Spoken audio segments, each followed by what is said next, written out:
আসসালামু আলাইকুম ওয়া রাহমাতুল্লাহি ওয়া বারাকাতুহু। আজকের আমাদের নুরানি কায়দার তখতি 1 এর পার্ট 5 শুরু হচ্ছে। তাহলে চলুন শুরু করা যাক। আগের দিন আমরা এতটা পর্যন্ত শিখেছিলাম। আজকের এই দুটো অক্ষর শিখবো ইনশাল্লাহ। অক্ষরটার নাম জানার আগে অক্ষরটা দেখতে কেমনি আগে ভালো করে দেখে নিন, ঠিক আছে? প্রয়োজন পড়লে ভিডিওটা পজ করে নিন, পজ করে ভালো করে অক্ষরটাকে চিনে নিন কেমনি দেখতে আছে। হলো, এই অক্ষরের নাম হচ্ছে সিন। এই অক্ষরের নাম সিন। নর্মালি 99% স্টুডেন্ট সবাই ইজিলি উচ্চারণ করতে পারে একে, খুব ইজি অক্ষর এটা। তবে 1% স্টুডেন্টরা যে ভুল নর্মালি মাঝে মাঝে করে থাকে, সবসময় নয়, মাঝে মাঝে যে ভুলটা করে থাকে সেটা আপনাকে যখন প্র্যাকটিক্যালি মাস করাবো তখন আমি দেখিয়ে দেবো। আগে এখন মুখটা চিনে নেওয়া হয়ে গেছে আশা করি। সিন একবার দেখে নিই যে নর্মালি কি ভুল করে। এবার আমরা সিন অক্ষরের মাখরাজটা দেখি। সিনটা একদম সিম্পল অক্ষর, সবাই বলতে পারে সহজে। 99% স্টুডেন্ট সবাই বলতে পারে সিন সিন। হলো, ভুল কি? সিন ছাড়া কিছুও বলবেন আলাদা আলাদা ধরনের, সেটা ভুল হবে। যদি আমি ফিন বলি, যে বার করে ফিন, এটাও ভুল। যদি আমি সিন না বলে শিন বলি, শিন, সাউন্ড আলাদা হচ্ছে না, শিন বলি, তবুও ভুল হবে। মানে সিম্পলি সিন ছাড়া কিছু অন্য কিছু বলে দেবো, সেটা ভুল হবে। কেন কথা বললাম? কারণ আমার অনেক স্টুডেন্ট আছে সিনকে মাঝে মাঝে শিন বলে দেয় ভুল করে। বুঝতে পারলেন তো? সিন আশা করি উচ্চারণ করতে পারছেন। যদি না পারেন তাহলে আমাকে কমেন্ট করে বলবেন, তাহলে আমি ডিটেলসে বোঝানোর চেষ্টা করবো ইনশাআল্লাহ। এবার আমরা নেক্সট অক্ষরে যাই। পরবর্তী অক্ষর হচ্ছে এটা। দেখুন এই দাগটা কেমন করে আছে, এটা কেমন করে আছে, দুটোই সেম। পার্থক্য একটাই যে এখানে এর ওপরে কোনো নোক্তা নেই, এর ওপরে 3টে নোক্তা আছে, ঠিক আছে? তো নোক্তা না থাকলে সিন বলা হবে, আর নোক্তা থাকলে তাকে বলা হবে শিন।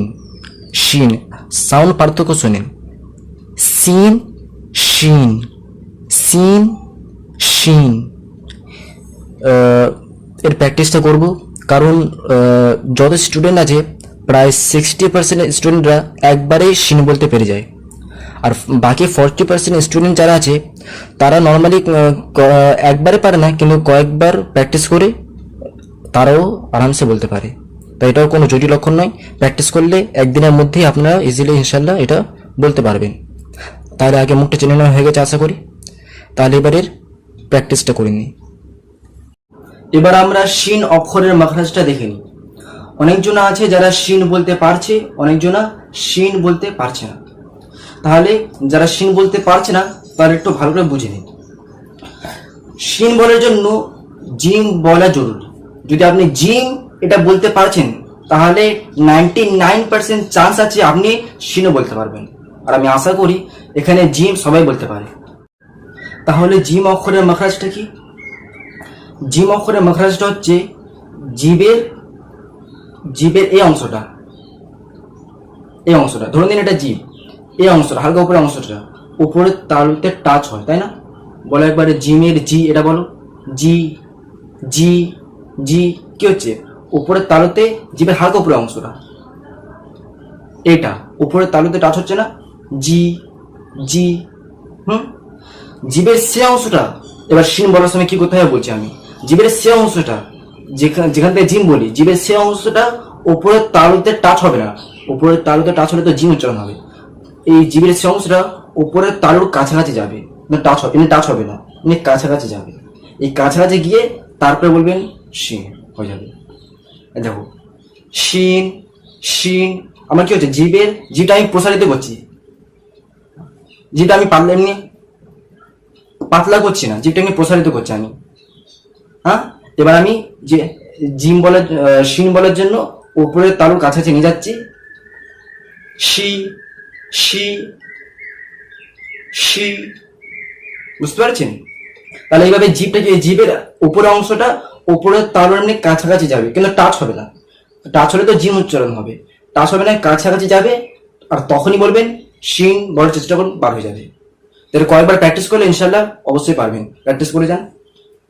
শিন শিন। যেহেতু সিন আর শিনে 3 লেখা ছিল, অর্থাৎ 3 আলিফ টান দিয়ে পড়ার কথা ছিল, তার জন্য সিন আর শিনকে 3 আলিফ টান দিয়ে পড়বো। সিন, শিন হলো। আপনারা প্রয়োজন পড়লে ভিডিওটাকে একটু ব্যাক করে বারবার এই অংশটা দেখুন, যাতে প্র্যাকটিসটা বেশি ভালো করে হবে। তাহলে এইটুকুন হচ্ছে শিনের মাখরাজ। যত বেশি প্র্যাকটিস করবেন তত তাড়াতাড়ি আসবে। এবার আমি আপনাদের কাছে অনুমতি চাচ্ছি, যদি কোনো প্রকার প্রশ্ন থাকবে অথবা ডাউট থাকবে যে এটা বুঝতে পারিনি অথবা কোনো প্রশ্ন থাকবে, তাহলে অবশ্যই কমেন্টে আমাকে জিজ্ঞাসা করুন, আমি তার উত্তর দেওয়ার চেষ্টা করবো ইনশাআল্লাহ। এবং এখনো যদি আপনি চ্যানেলকে সাবস্ক্রাইব না করেন তাহলে সাবস্ক্রাইব করে নিন এবং বেল আইকন প্রেস করে নিন, যাতে আমার আসার ভিডিওর নোটিফিকেশন আপনার কাছে আগে আসতে পারে।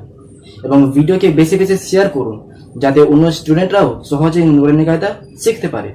আসসালামু আলাইকুম ওয়া রাহমাতুল্লাহি ওয়া বারাকাতুহু।